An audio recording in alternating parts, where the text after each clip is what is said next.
We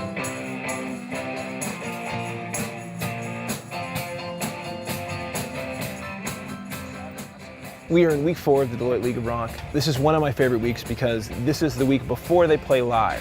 No one really feels like a band until they've, shared some blood, sweat, and tears on stage. They are friends, they've gotten to know each other, but next week they'll officially become a band. Next week will be my first solo stage performance. I have never played live on stage before. I have not. I played live in a garage when I was 13 years old. Took a 40-year hiatus and here I am, so I'm at the ready. Have I ever played live on stage before? Not that I can recall. Playing live is just scary, but it's exhilarating. It's an adrenaline rush. It's a whole lot of emotions. First time I ever played on stage was, let's face it, to get the chicks. And it worked, so. Come on over and do it. We started off with No Name, and then we thought No Name wasn't a good name. Then we came up with Depreciation, and it sounded a little negative, and then so we revised it, and we figured, okay, so what's left over? And we came up with The Leftovers. And I don't think there's anything left after that, so this is final, and that's going to stick. Your drumming needs to a little bit quieter in the verses, so the choruses sort of have a bit of a lift. Otherwise, This week we've got 2 amazing coaches. The first is amazing bass player Tom Lewis. He plays with Tom Cochran. He's played with Fifi Dobson. He's played with Rick Emmett. Amazing guy, really good bass player. One of my favorite coaches as well as producers for the League of Rock. By taking something away, you can create a dynamic in the band, which is amazing. The second guy we've got, I'm really excited about. It's the first time he's done it, so he's new, just like everyone else. His name is Gary Craig. You could argue he's Canada's foremost drummer. He's played with Anne Murray. Right now he's in Blackie and the Rodeo Kings, and he's also had a long-standing association with Bruce Cockburn. It's a good thing for rhythm sections this week. They have pretty much 2 of the best guys in Canada. We were taking band photos tonight before rehearsal. So we all dressed up like a little bit hipper than our normal selves. And that was the instruction to the band. Be yourself, only hipper, so we can take some photos. We have a team site where we're posting photos and hopefully some videos soon of ourselves. And we are using this to generate fans and generate buzz. So when United Way time comes around in the fall, people are going to reach into their pockets for spare change.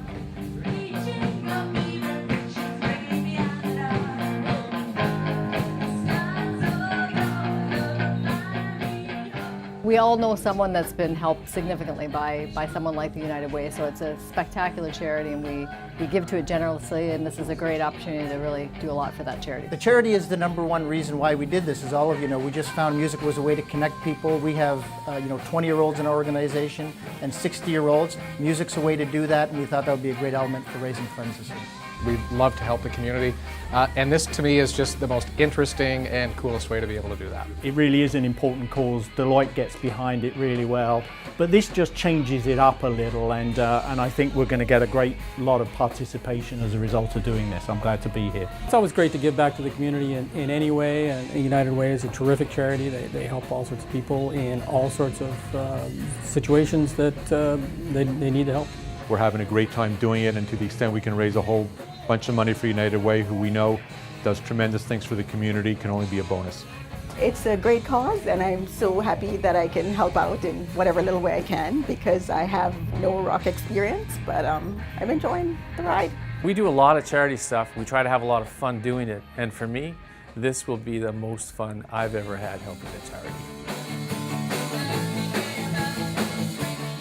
You know, rock and roll's been kind of my philosophy through life in some ways. I've learned some of life's most important lessons through rock and roll songs. It's really about having a whole lot of fun. Sitting in my Cutlass convertible with the top down, cruising around listening to some great music and singing like nobody can hear me. Rock and roll means like talking like Richard Lee, you know, that English accent's really cool, you know. A little bit of glitter, a little bit of leather, a little bit of sass. March into the beat of your own drum. Sequins, big hair, and no fear.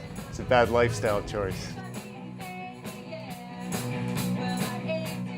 Oh, we're going to rock them next week. We're going to win, actually. I've had absolutely no expectations, and I think it's just going to be a blast. I think it'll be a challenge because we've only come together recently, but I think that given the limited time that we've spent together, the team's doing a great job, so I'm very optimistic. Every time we have to play in front of anybody, we're always nervous, but it's the tension that gets you there and gets you over the hump. Always great to put it out there. You think it's going to be funny, but it's actually a lot of great music. We're going to have some fun, and we're going to have some adrenaline going, and we're going to be juiced, and we're going to rock.